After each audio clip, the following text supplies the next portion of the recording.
for Fred and Rose to abuse when they wanted to, over a period of days.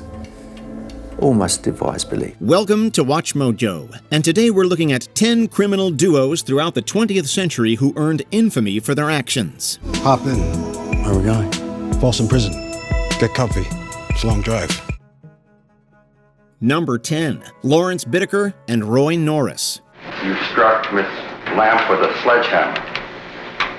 Do you recall the sledgehammer which was introduced? Yes, sir, I recall. Better known as the Toolbox Killers, Lawrence Bitker and Roy Norris murdered 5 girls in 1979. They abducted their victims off the street, often posing as helpful strangers, before taking them to a remote area and killing them with various tools, hence the name Toolbox Killers. And if you listen to the tape, you'll hear those pliers being replaced in the toolbox a few seconds later. John E. Douglas, the FBI agent who created the practice of criminal profiling, once called Lawrence Bitker the most disturbed man he has ever studied. Indeed, the duo made a tape while killing Shirley Ledford, and the audio from this tape is used in FBI training to desensitize agents to the sound of murder. They were both sentenced to prison, and both died within 2 months of each other. Bitker in December 2019, and Norris in February 2020. When his tape recording of one murder was played in court, people rushed outside and vomited. Number 9, Charles Starkweather and Carol Ann Fugate. Suppose I shot you.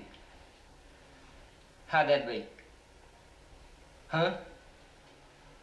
You want to hear what it sounds like? The crime spree of Charles Starkweather and Carol Ann Fugate is a legendary piece of American history, influencing movies like Natural Born Killers and being depicted in Terrence Malick's Badlands. I got him in the stomach. Is he upset? He didn't say anything to me about it. On January 21st, 1958, Starkweather killed Carol's mother, her stepfather, and her sister. The pair then fled the house and embarked on a killing spree throughout Nebraska and Wyoming. In just over a week, between January 21st and January 29th, 1958, the duo had murdered 10 people. They were finally caught following a car chase. Fugate served 17 years in prison and was released in 1976. Starkweather was executed. Kit went to sleep in the courtroom while his confession was being read, and he was sentenced to die in the electric chair. On a warm spring night, 6 months later, after donating his body to science, he did.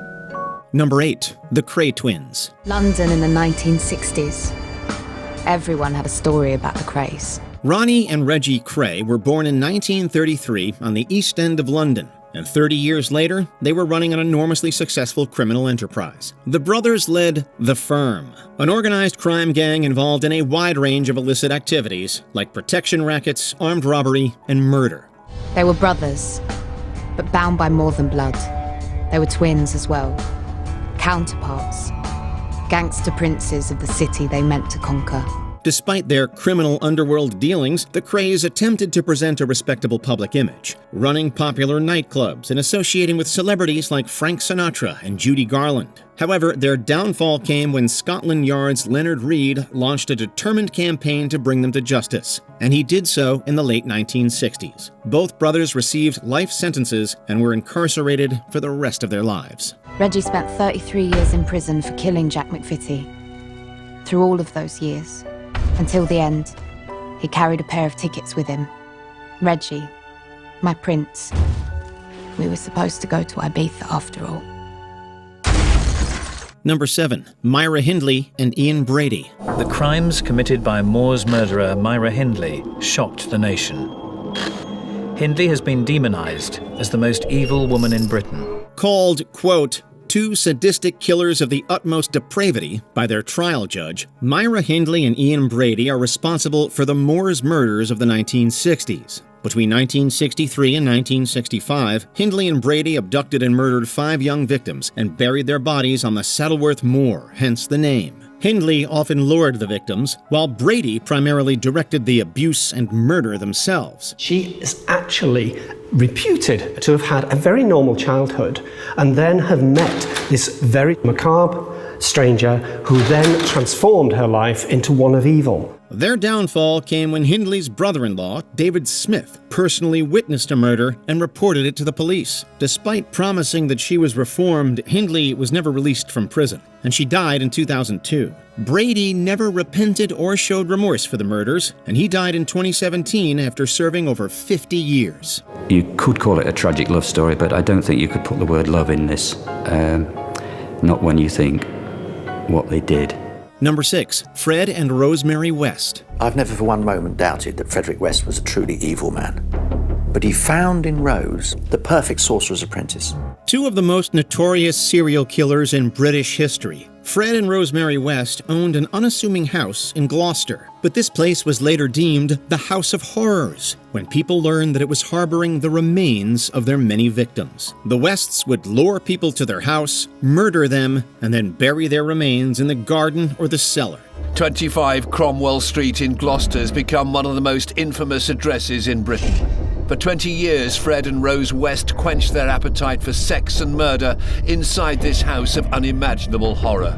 And 3 of the victims were family members. In 1971, Rose murdered Fred's stepdaughter Charmaine, supposedly resenting her presence in Fred's life. Fred then murdered Charmaine's mother, Rena Costello, to cover their tracks. And in 1987, both Fred and Rose murdered their own biological daughter, Heather, supposedly because she was growing suspicious of their secret criminal lives. Fred had laid a patio behind Cromwell Street was in squares, which was rather like a crossword. The family joke was that he'd buried Heather at 2 down and 3 across. Number 5, Paul Bernardo and Carla Hulka. So I didn't suggest to him that we kill her on Sunday, but I knew that she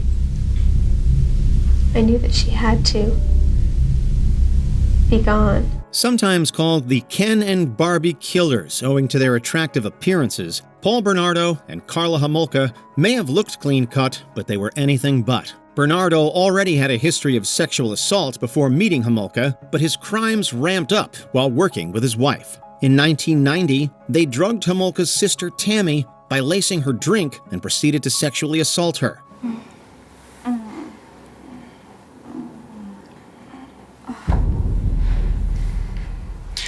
Finally.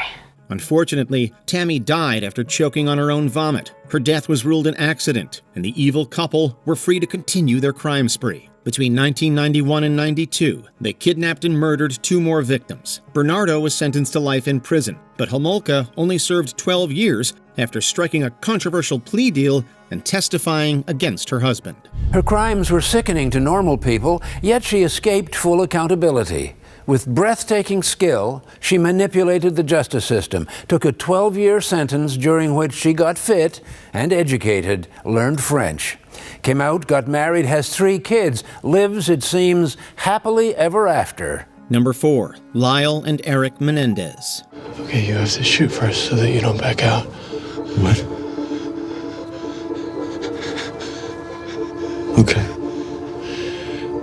I love you, Eric.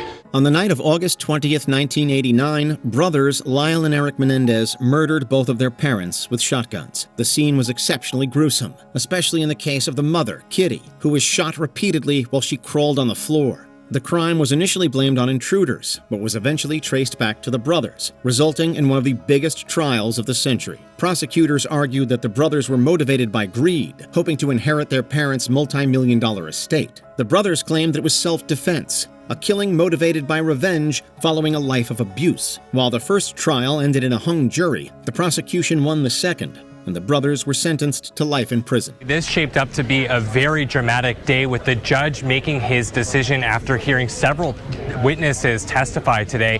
And as you said, the judge has ruled that the Mendez brothers are being resentenced to 50 years to life. Number 3, Eric Harris and Dylan Claybold. In the next 7 minutes, Eric and Dylan will carry out the most brutal part of their assault on the school. The attack on the 56 students and staff hiding in the library. Coming in at the very tail end of the 20th century was the Columbine Massacre. In the early afternoon of April 20th, 1999, students Eric Harris and Dylan Claybold stormed the high school and began shooting, directly injuring 20 people and killing 13, 12 students and 1 teacher. 3 more were injured while fleeing the school. Unfortunately, justice did not come to Harris and Claybold, as they took their own lives in the midst of the massacre. They will make one last, near-suicidal gesture before ending their lives just a few meters from many of their victims. The pain that the duo inflicted continues to linger, both psychologically and physically. The 13th death, that of Anne Marie Hulka, occurred on February 16, 2025, the result of sepsis complicated by her gunshot wounds. Her death was ruled a homicide. Our state is remembering one of the heroic survivors of the shooting at Columbine High School. Anne Marie Hulka died Sunday at her home in Westminster. She was 43, left paralyzed by the shooting. Number 2, Leopold and Loe.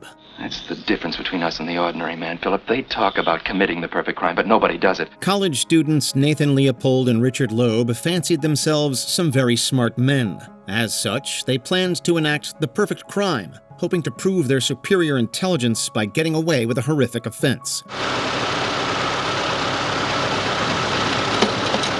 To the perfect crime. So on May 21st, 1924, they kidnapped Bobby Franks, who was a cousin of Loeb's. Because they knew each other, Franks willingly got into the vehicle, where he was subsequently murdered. Afterward, they concealed his body in a remote drainage culvert near Wolf Lake. The crime was done, but it certainly wasn't perfect. Leopold accidentally left a pair of glasses near the dumping site, and they were quickly traced back to him. They were both arrested just 8 days after killing Franks. And God has nothing to do with it.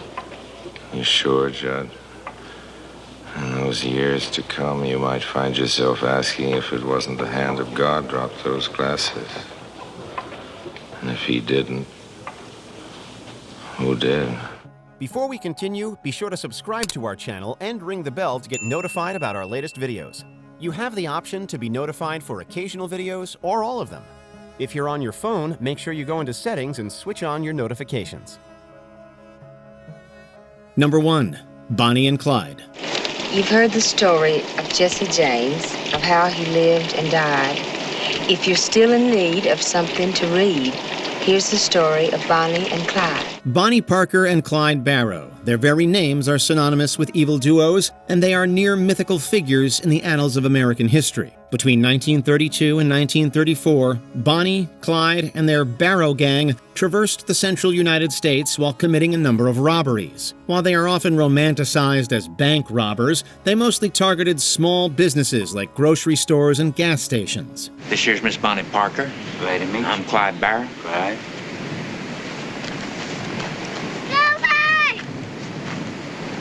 We robbed banks. They also murdered at least 13 people during their infamous crime spree, including 9 law enforcement officers and 4 civilians. This story was closely followed in the press, and some began to regard them as American folk heroes. The law didn't agree, and Bonnie and Clyde went down in a hail of gunfire on May 23, 1934. Yeah, you need some help with that?